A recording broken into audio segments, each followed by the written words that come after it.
महाराज दोपहर का समय और आश्रम में भोजन प्राप्त हो रहा है।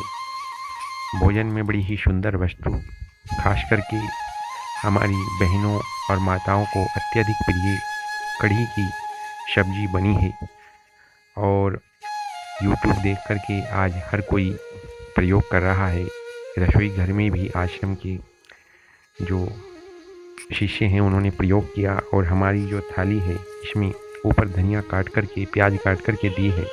बड़ा सुंदर, बड़ा आनंद प्राप्त हो रहा है और याद आ रहा है किस प्रकार से जब गांव में निवास करते थे, बचपन में संन्यास दीक्षा नहीं ली थी और गन्ने की बुआई कर कर के करते थे खेतों में।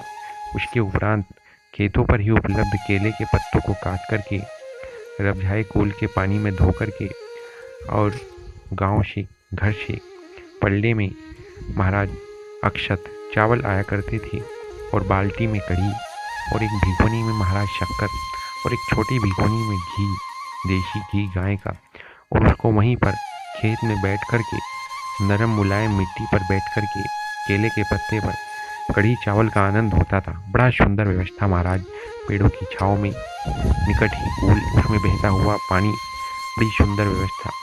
सभी लोग गांव के छोटे बड़े सब समान रूप से एक ही स्थान पर बैठ कर के धरती पर बिना आसन के बैठ कर के कढ़ी चावल, शक्कर चावल प्राप्त करते थे।